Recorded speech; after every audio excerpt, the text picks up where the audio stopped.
What is up, fellow thermonuclear AFers? I am Dan Favale coming at you with a solo podcast, the first one in a while, I believe, but maybe not. I have some awards predictions. Before we cannonball into that, though, just wanted to remind, beg, and plead, implore with you to continue subscribing to us wherever you consume us. If you're on YouTube, hit that subscribe button, like and comment on every video to help the algorithm love us back. That means a ton. Also, subscribe and download every episode over wherever you get any of your podcasts, Spotify, Apple, Stitcher, Google, whatever. That helps us out a ton. Retweet our promos on Twitter, recommend us to friends, family members, acquaintances, randos on social media who you know like basketball, but also really love listening to shitty basketball takes.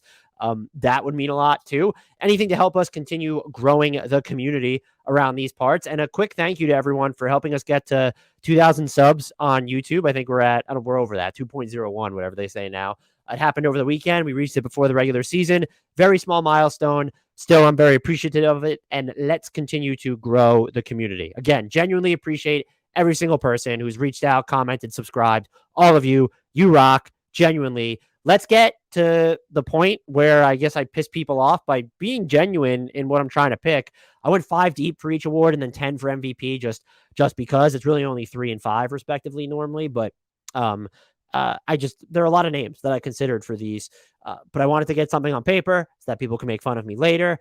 I will not be doing all NBA at this point. I haven't given it enough thought, and I kind of just increasingly feel like I don't want to do those leading into the season. That's more of a fun, like, mid-season exercise.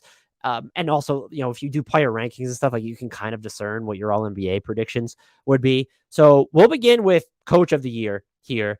And I think the other thing that I think is, like, important, if you're in the top 5 of consideration for these awards, it's a big deal. It's not an insult. If you want to get on me about snubs, I think even in MVP, if I'm predicting you finish top 10 on the MVP ballot, maybe you should be concerned because I suck and I'm an idiot. But finishing the top 10 on the MVP ballot is like a legitimately big deal. And I just don't think that we should lose sight of that. So I guess I'll unveil my winners first, or do I just unveil my top 5 all at once for the kids who are watching from home? Let's do that. So I already deleted number 5 here, but number 5, I have Mike Brown in Sacramento.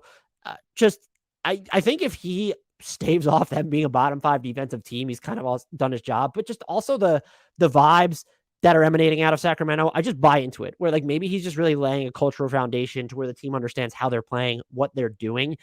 So they could win 37 games, make the play-in, and he could still be a solid Coach of the Year candidate. At a number 4, I have Eric Spoelstra in Miami. I don't have a rhyme or reason for this other than, like, he hasn't won this award yet, I don't believe. And it's weird that he hasn't, because he might just be the best overall coach in the NBA. I'm worried about the Heat after losing PJ Tucker, even looking at their bench, which proved to be deeper than last year, yet still feels flimsy this year because you're nudging Caleb Martin up into the starting lineup for PJ Tucker. And then also, if you are playing Tyler Hero there permanently as a starter, like now it's Victor Oladipo, who's your 6th guy. But that team just always overachieves in the regular season. I was wondering whether they're going to be top 4. They finished with the best record in the East. So he just has to be there. Ty Lue for the Clippers, he's a really good coach, and he's going to do some inventive offensive stuff. And I think the lineups he runs out are going to be, when you look at his personnel, those were probably going to be super creative and inventive. And I just think when you look at his body of work, I mean, last season, to have them in the realm of making it like into the play-in and then out of the play-in if Paul George doesn't get injured, without a Kawhi Leonard, dealing with injuries to Norman Powell after he came over. This is someone who I don't think he's underrated. Like, he's probably properly rated. I think he can contend for this honor in any given year. Number 2, I have Chris Finch. This is more like I'm super high on the Timberwolves for the regular season, and I feel like he's going to do some really ingenious offensive stuff, especially with the 2 bigs on the court. What you're going to see if you're worried about the shooting in some of the lineups, I think when you get deeper into their bench, where there's a lot of concerns, that's where he could really shine there too. And then even in the 1 big lineups. So I'm just interested to see what that offense looks like, what they're doing in the half court. What does he do defensively? How do they balance, the ultra aggressive schemes they were playing last year with how Rudy Gobert is best suited this year, and knowing you don't necessarily have to play hyper aggressive because he is behind you. And I think this team, because it's deemed experimental with the 2 bigs, I think Gobert and Karl-Anthony Towns are a cleaner fit than people are crediting. But if they wind up flirting with 50 wins, it's probably going to take some people aback, which is something I should mention about these. I try to combine my picks with predictions, where it's like when we get to MVP, Nikola Jokic, I think, could be right there, but he's just not going to win again. And so I have to factor that. And like they're just not voting for the same dude 3 times in a row at this point. My coach of the year pick is, and I'm very upset. I think this has probably become a little bit more popular. That's the danger of waiting so long to do these. And not that anyone should take me as a forward thinker or adopt my ideals. I just didn't think I've seen a few people pick him already. I didn't think he was going to be the pick. Willie Green. I'm sold all the way on New Orleans. The way they defended, with personnel that wouldn't necessarily intimate they could defend well that way after their 3-16 start, being able to get back in transition, taking care of the low hanging fruit when it comes to just getting up on the glass. Having Zion back could compromise that a little bit, and you have a full season of CJ McCollum. But I'm like, Zion looks like he's in great shape. And it's, never mind on the ball. If he can improve a little bit off the ball, I think that goes a long way for this team as well. And if he's able, Willie Green's coaching them into the mid tier, the top 6 in the West, that's just a caps lock achievement. So I have him as winning coach of the year. That, I guess, is stepping out on a limb, but you could make a case. I could have probably went 10 deep on this. Just in any given year, it seems like it goes to the coach. It's either the best team or the team that overachieved the most. And so like there are a lot of coaches you can envision meeting that baseline criteria.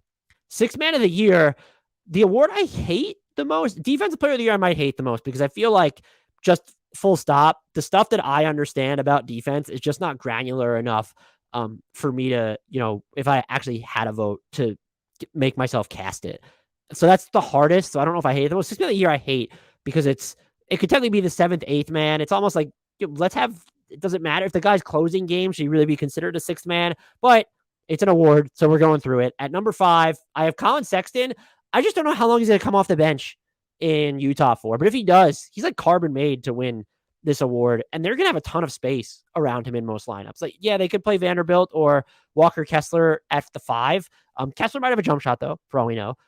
But like having Olynyk and Markkanen being able in the front court with Clarkson and Conley and Malik Beasley and then Sexton himself, there's going to be a lot of space to operate. And so I think Utah could be a little bit better while they're together than expected on but it's how long are all these players on this team? How long is Colin Sexton coming off the bench? I took a little bit of a risk here, but 5 is an unofficial number for the ballot. You normally go 3 deep, so I don't feel too bad. Norman Powell at number 4, you run into the same issue. Will he come off the bench enough in LA? I think he will, because the alternative would be, I think they'll futz and fiddle with Wall and Jackson before if there's an issue. And we know they're starting Reggie Jackson first. They have Kawhi and Paul George. They're going to start Zubats. And so I think for most of the season, they're going to want to gravitate towards Marcus Morris Sr. at the 4. If he doesn't work out, I do feel like they're more inclined to go with maybe Batum or Covington. And if they want to get smaller, do they then go with Terrence Mann instead? Norman Powell could technically be in the starting lineup. That's a risk there too. I will say the player I wanted to pick, I'll wait until the end. But there's a player I want to pick. I'm just not convinced he's going to be coming off the bench for that long or enough. Number 3, Malcolm Brogdon. This is probably a low-hanging fruit one. I guess if you wanted to, he technically could be elevated to starter material in Boston with Robert Williams III out. Maybe I'll need to adjust this pick there. But he just seems like a no-brainer. Gives you a lot of straight line creation, some shooting, and he'll play enough to make an impact. But again, if he winds up starting games, we have to adjust, because I wouldn't pick Derek White in his stead. Let's make that clear right now. And a lot of it, it depends on so many different factors. I might have had him winning it if I was more clear on his role, or if I felt better about Boston than I did. Their situation just evolved so much in the past month. Number 2, Malik Monk in Sacramento, who I considered to win the award, but I think the first place one's technically a no-brainer. Sacramento's going to be so good on offense, and the spacing should just be bonkers. You play whoever you want at the 5, and then it's just, unless you're trying to get away with some questionable wing minutes, but maybe Casey Okpala is going to end up hitting these threes. Monk, though, is going to have all the space to operate, had a great year in Los Angeles, and I think there's going to be like just more of a license to go kaboom in Sacramento. I guess you can wonder how big of a role is he going to play?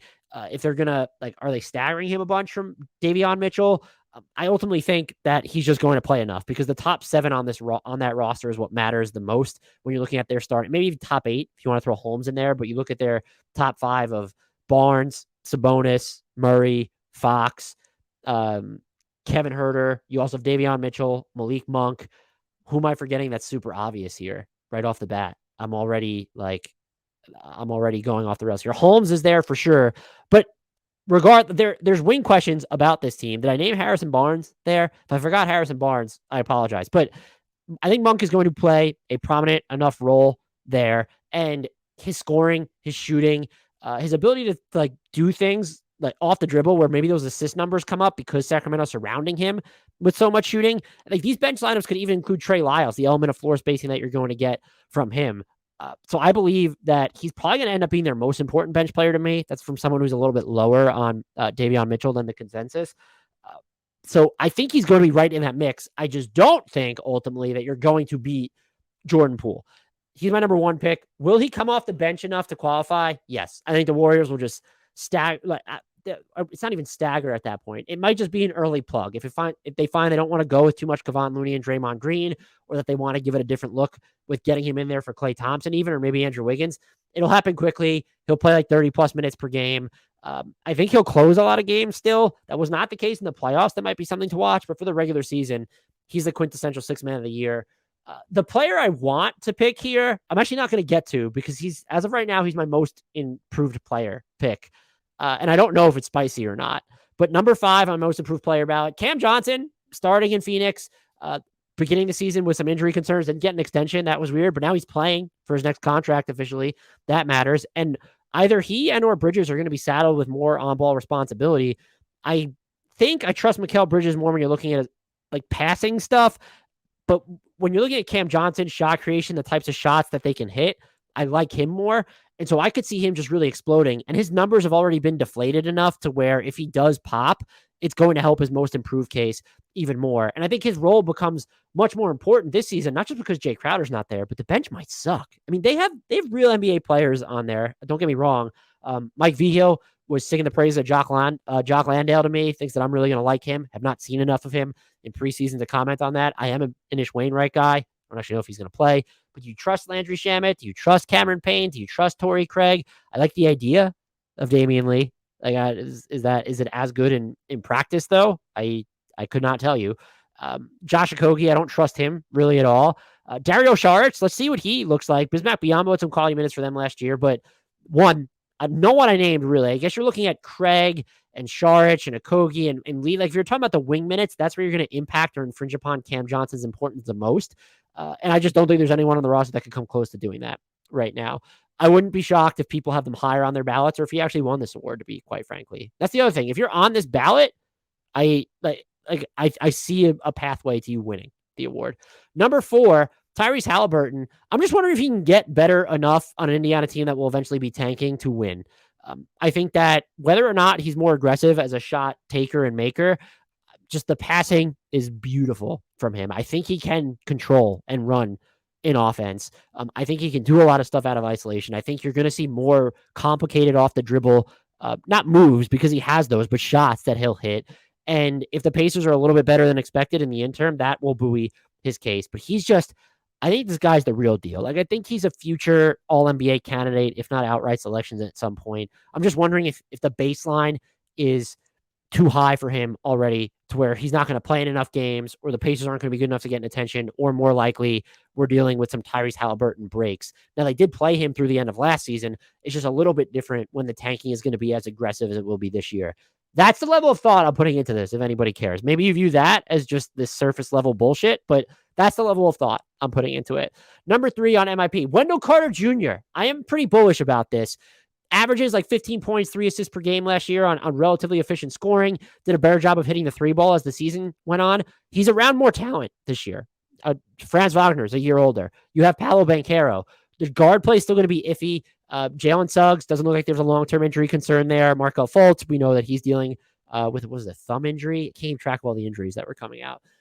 My point being, there's going to be a lot of touches for Wendell Carter Jr., who did a lot of stuff when you're looking at facilitation, some of the plays he was making out of the pick and roll, later season being able to stretch the floor. There's also, like, when you compare him to other bigs, there's more north-south jet fuel to him for me, where he doesn't need a running start to get going. Like, he is someone who will absolutely just take you and go off there and then can make plays out of that situation or create for himself there.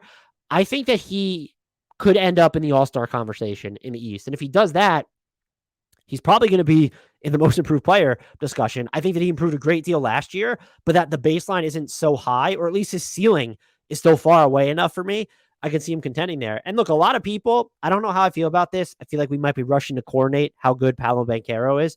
A lot of people think the Magic are going to be better than expected. Wouldn't shock me. They have a lot of intriguing talent here. And if they're just hovering around the fringes of the play-in.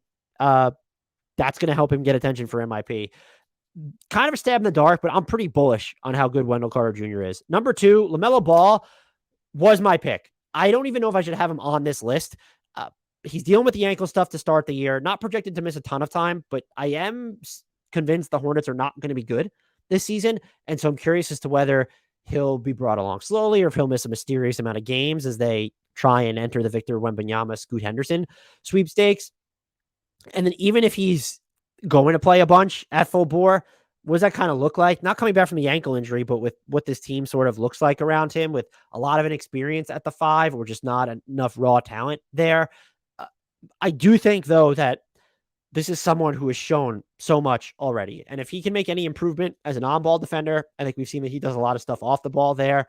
His passing is transcendent. I think he has a better, more expansive scoring package than people credit him for. There's been a lot of talk about whether he needs the off the dribble 3. I think he's actually shown a little bit more with it than people give him credit. I also don't think he needs it when you look at the havoc he can create when going downhill, also away from the ball as a shooter. If he is in fact stronger and working on his finishing and getting to the foul line more, this is someone who can make that transition into star/superstar territory this year.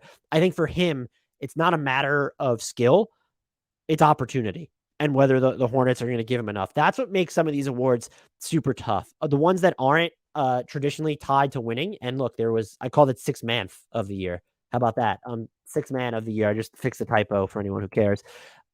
I think it just comes down to the matter of opportunity is where I'm at. And I don't know how to feel about that. That's what makes these awards, as I was saying, so tough, especially the ones that aren't necessarily tied to winning. Coach of the year. Okay, we can eliminate guys from tanking. But 6th man of the year, most improved player, rookie of the year, it's more of a free-for-all there. And I'm not saying team success needs to be everything. When you get into the subject of tanking specifically, that really does impact the volume at which a player is going to see time and opportunity. My number 1 pick, who was also my 6th man of the year pick, but I don't think that I think he's ultimately not going to be on he was my runner-up in 6th man of the year, excuse me. I don't think he's going to come off the bench enough. I think this team fucks with its lineups a ton to start. And I could also see him just being a starter by year's end. I am sold on the Precious Achiuwa experience.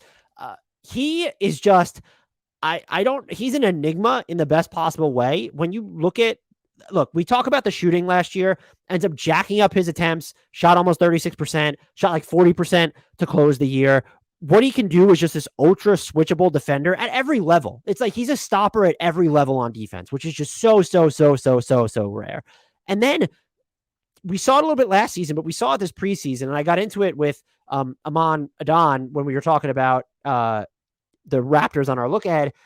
Like, there's like a standstill creation game to him now, where you don't need to have him grab the ball for a rebound and go in transition, although he will do that. Give him the ball in the half court and have him initiate. I don't know that I want him running pick and rolls.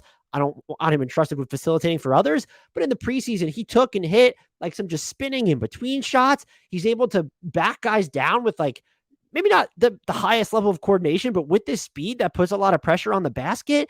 And if he's going to be someone who can work from the outside in while hitting jumpers, while getting out in transition, sometimes with the ball in his hands, while also switching all over the place, covering every level of defense. You need to be a rim protector? Okay. You need to cover a point guard? Fine. Muck up plays in the middle? Sure. I don't like most improved is typically reserved for, they just made they graduated from fringe stardom to actual all stardom or something. I get it. I'm not ruling it out for him. I think he's just going to catch a lot of people maybe by surprise this year who weren't paying attention to a good chunk of his season last year. And look, this is not me being out in front on him. Raptors fans were all over him, of course, but I thought that was the most curious trade that Toronto made when it was for Kyle Lowry. And it ends up that they might have gotten the single most valuable asset out of it. That's no disrespect to Kyle Lowry. He looks healthier, just getting a little older. So I would just keep an eye on Precious Achiuwa. This is someone who I could see being a mainstay, not just in closing units, but as a starter. And as a lot of people have already touched upon, he's probably already the best defender on this roster. Now, how much are they going to look to groom him as opposed to, Scotty Barnes and Fred VanVleet and Pascal Siakam are already there? That's really not that many guys, though, once you think about it. How many on-ball reps are they trusting with Gary Trent Jr. And coming off the bench might actually aid his case here because he would have more offensive volume. But because Precious Achiuwa seems to scale to every type of offensive situation and defense as well, because any type of offensive role at this point, I'm just keep your eye on Precious Achiuwa. That's the pick I'm going with. And that I think that's probably my spiciest pick of this entire thing. Number 5 on Rookie of the Year, Tari Eason. I'm aboard the train there. I think this dude is just going to be like very good rookie as a rookie defender.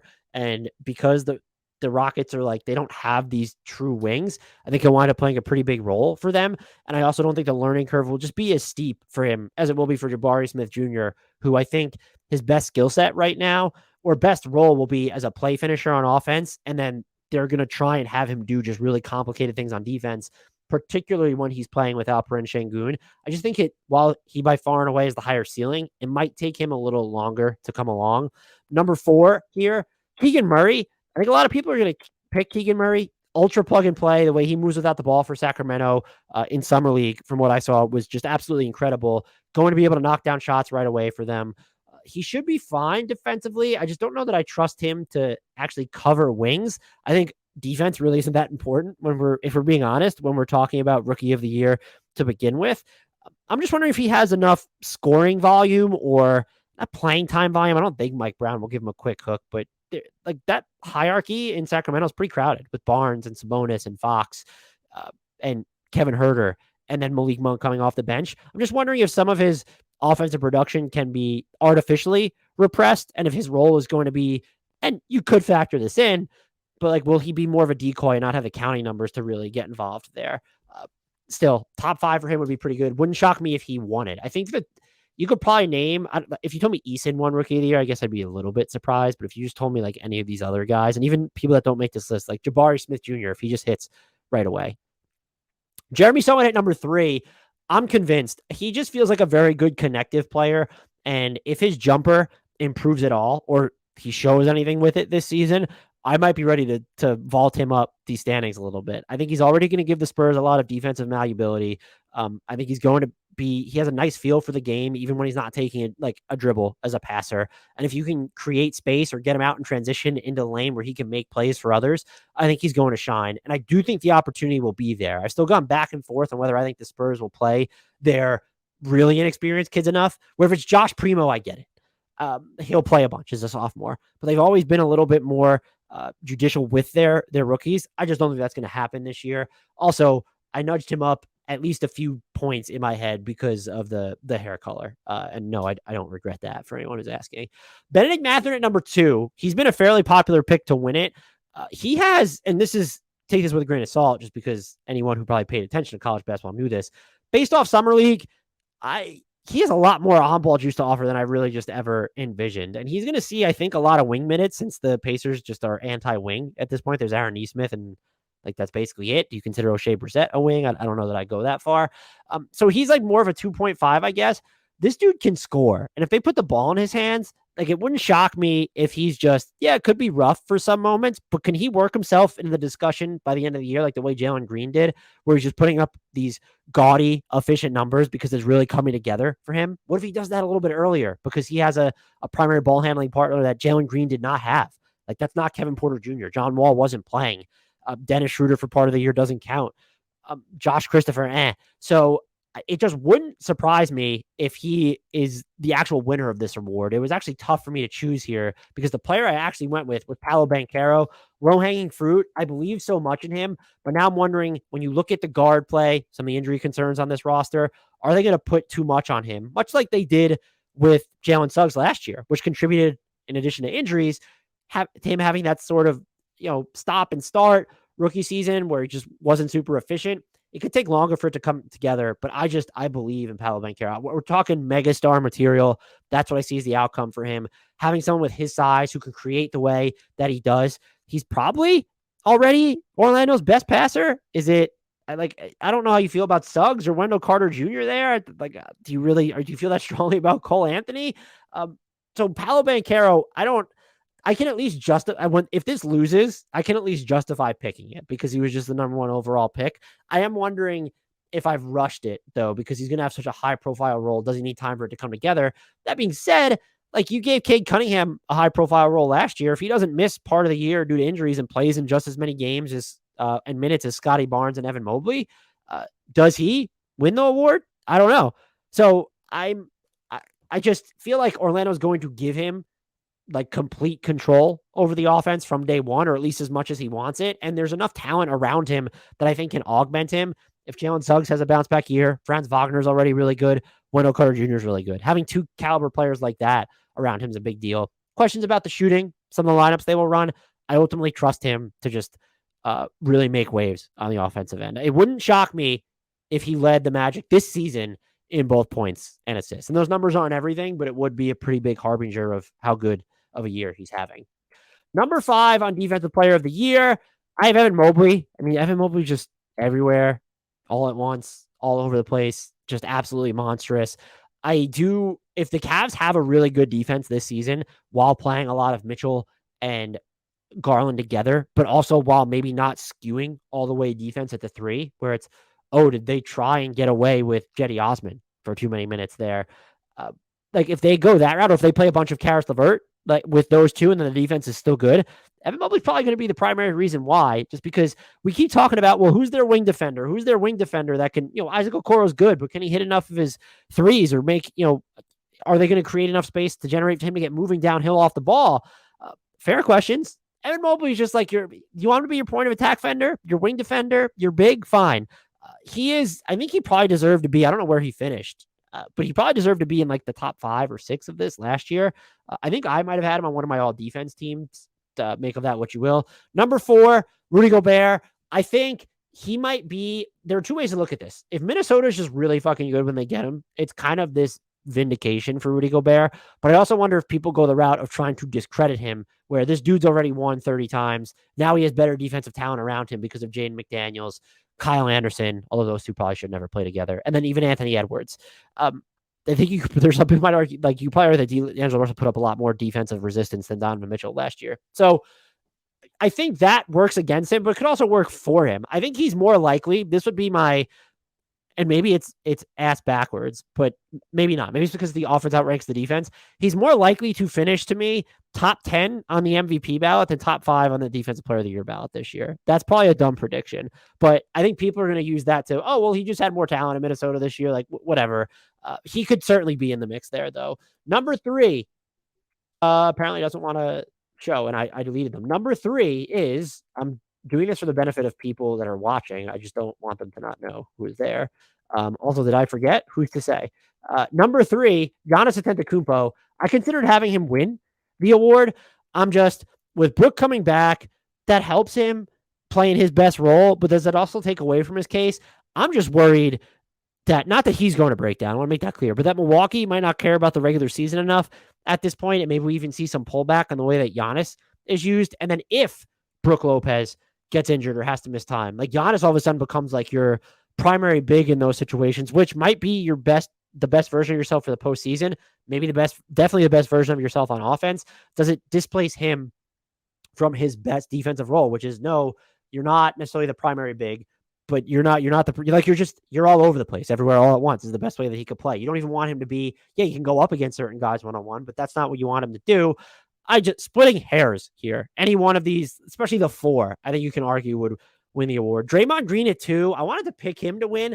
I'm just curious as to how much the Warriors allow him, Clay, Steph to play during the regular season. After talking to Sam Esfandiari from Light Years, after reading Marcus Thompson, after listening to the Light Years podcast, after just reading a bunch of Warriors stuff, and knowing how much that they're going to invest in I guess development with James Wiseman and Jonathan Kuminga, do you see sort of the minutes for Draymond Green getting a little bit repressed? Does he get injured again? He seems like a lock to win Defensive Player of the Year last year. Then there's the whole punching Jordan Poole thing. Does that make him play better? Does him being the only one not getting an extension out of Wiggins, Poole, and himself make him play better or worse? Is there this undercurrent of tension? So does he actually not up to snuff there? Is there a drop off defensively from Golden State that's unfairly attributed to him because they're playing so many youngsters? Again, I think the Warriors are going to have a damn good to great defense, which has been their identity for a lot of this dynasty. Steph Curry is their identity, and he just gets conflated with offense. And that's why everyone assumes they've been thermonuclear on offense a bunch of the times, but they've been a defensive team first and foremost through a lot of this run. And Green is at the center of it all, regardless of how you feel about him as a leader at this point and what he did to Jordan Poole. I question if it's not the commitment to the regular season for the team, can he stay healthy? Like he seemed to have dealt with stuff over time. And like I said, even if it's not that, does some of the new faces are having to play with alongside more youth where it's Moses Moody.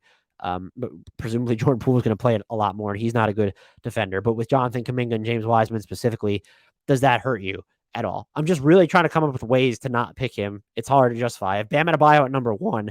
This is probably a little bit of a risk because I think Bam Adebayo might be, it's him or Giannis or Draymond are the single most important and impactful playoff defenders. I'm wondering if he loses something during the regular season. I think last year he was heroic enough on that end to where he probably could have won the award as well. And so you look at Miami's structure, they need him to do even more. If they still have this great defense without PJ Tucker, while you're playing a lot of Tyler Hero, when Caleb Martin is slated to be your 4, who Caleb Martin is solid, but do you want him being your 4? If there's any drop off from Kyle Lowry because he's 40 years old at this point, I think that goes as a vote in Bam's favor. If he's able to uplift this defense when Miami's rotation kind of outside its top 4 guys is just so questionable this year. And look, maybe you feel differently if you're in love with Victor Oladipo or Gabe Vincent, Max Strus. They have guys that they can lean on, but none of the people I named just now are these defensive wonderkins. And seeking to spend time with Omer Yurtseven on this. I know a lot of people are high on Haywood Highsmith's defense, so maybe I'm underrating that. Is Duncan Robinson part of the rotation? If he is, that's a lot to have uplifted. But I think that Bam is really set. They've put a lot on him, I think, with the loss of PJ Tucker, and I would expect him to deliver. I think we're going to get a huge year from Bam Adebayo. I don't know about offensively. I'd like to see him take more shots, even though that argument sounds like it might oversimplify it. The MVP discussion, and I'm about to reveal 5th place before I reveal my 6 through 10. Let's reveal 6 through 10 all at once. Okay, 10, I have Pascal Siakam. I toyed with putting him even higher in this. I hopefully don't know if he'll get to that level. I could see him. He is like the single most important offensive player on the Raptors to me. Just trading off with Fred VanVleet, maybe even a little bit more Scotty Barnes, eat into that importance. And then, of course, making room for Precious Achiuwa. Jason Tatum at 9. Just don't know what to expect from the Celtics this year. I'm not going to lie. He might have to play some center. Do his defensive assignments get a little bit tougher now that Robert Williams III isn't going to be in that role that Udoka had put him in the middle of last year? I guess he could come back. And this isn't, if you need Robert Williams III to help you boost your MVP case, we're just splitting hairs here. But I do wonder do we see his offensive totals slip a little bit because they are a little bit more reliant on having Malcolm Brogdon and Derek White to create, maybe even give Jaylen Brown a little bit more. Maybe Marcus Smart is a little bit more available. This might feel a touch too low for him. What I have to factor in with these rankings, though, I will make clear, the teams have to be really good. Like we saw the Nuggets, Nikola Jokic, 48 wins, kind of feels like the 46-48 territory. And so that's why some other names might not have been considered. I have Zion Williamson at 8. That's probably a bigger jump over Tatum. Can he be one of the 7 to 11 or 12 best players in basketball, which is what you probably need to win MVP? Yes. I mean, we saw him become an All-NBA candidate in year 2 when he was available. If he's going to put up that same production on that same efficiency while getting better on defense and the Pelicans shoot up to top 4 in the West, which I do think is possible for them, he's going to be right there. Joel Embiid at 7. I think that he and James Harden are going to cannibalize consideration more than most people think. We're all just assuming this is Joel Embiid's team, that James Harden is cooked. He's done being a top 10 to 15 player. He's more like the 16th to 27th best player in the league. I'm not ready to go there yet with James Harden. That's not an insult to Joel Embiid. You also have to play the availability stuff here. He missed a career low 14 games last season. Can you count on him to do that again, knowing how banged up he was come playoffs? I have Nikola Jokic at 6. Maybe this is ceremonial. I think realistically, he probably should be higher because of how good he is. And if the Nuggets are as good as they're going to be, I just don't think that people are going to vote for him. Like, fair or not, I don't think that they're going to vote for him. So I might have him personally higher on my ballot, but I'm doing predictions here. Number 5 is James Harden. That's also why I have Joel Embiid low. I'm gonna lean into this. Maybe I'm just being seduced by his MVP odds, which I think were at like plus 8,000 last time I checked. why do we think he's done? Like, he's in shape, not dealing with a hamstring injury at the moment.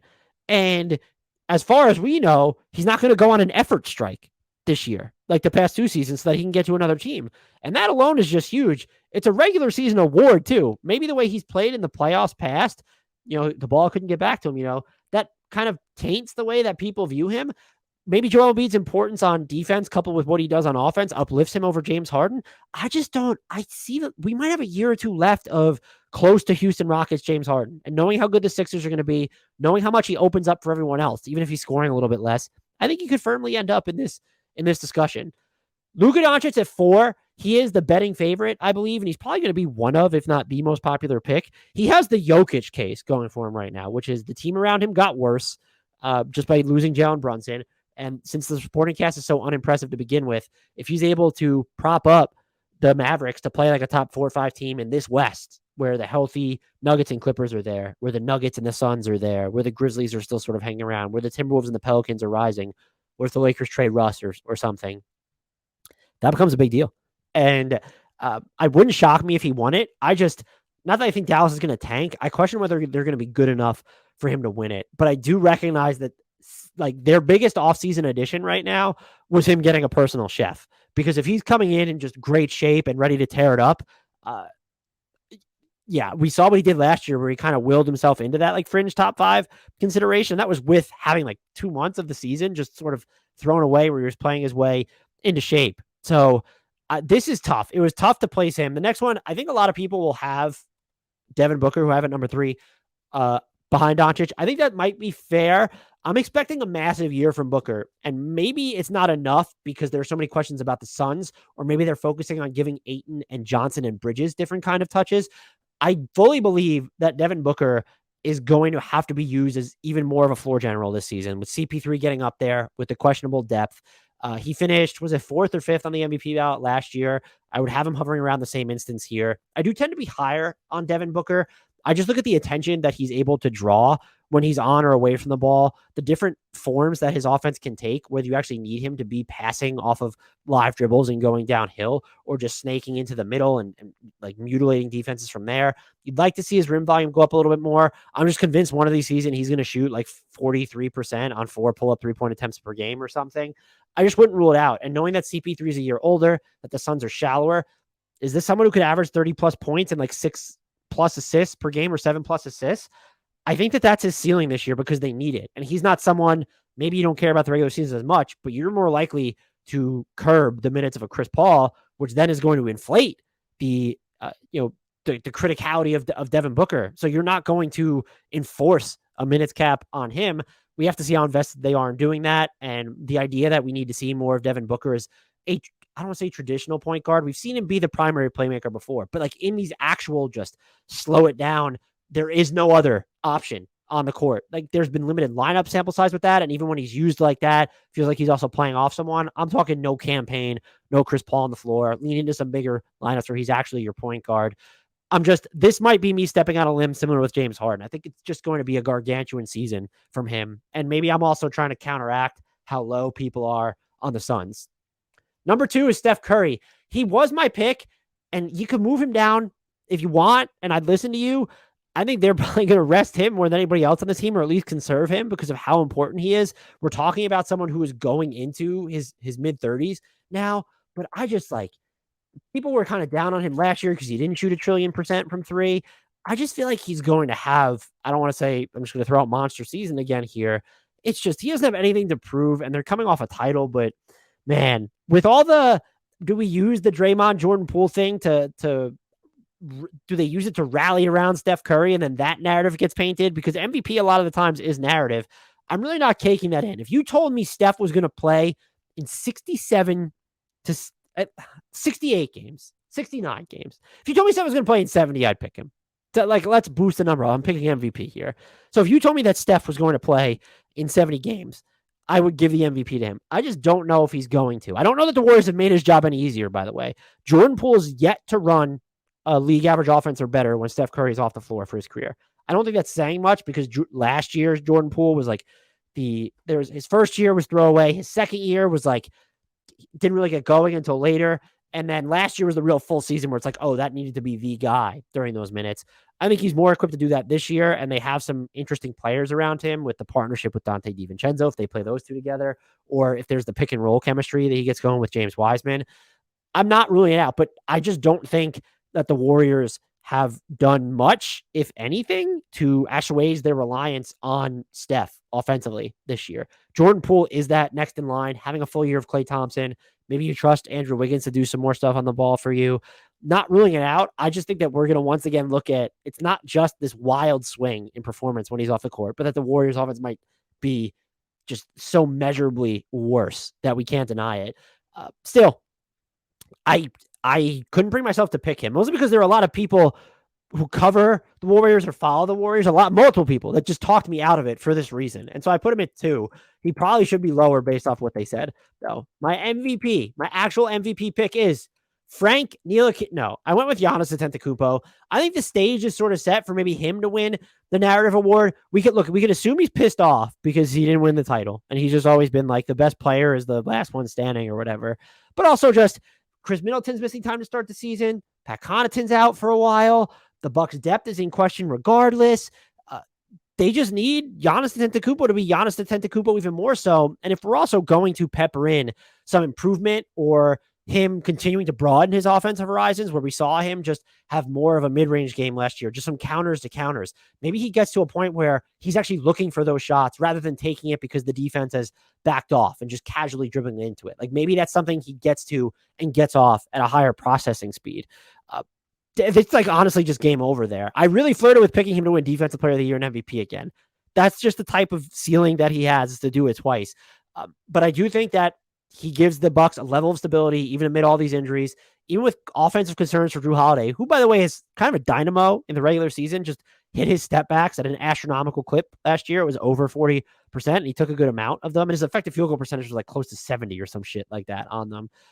But like there isn't a ton of safety nets here in Milwaukee. And yet I still think pretty confidently they're going to have one of the, like if their floor feels like 3rd in the East to me. Maybe they increase their don't give a fuck factor here, but I felt like they were there last year, or at least they were dealing with enough sort of in and out of the lineup not having Brook, and they still just like kind of stumble their way into 51 games and technically tied for the 2nd best record in the East.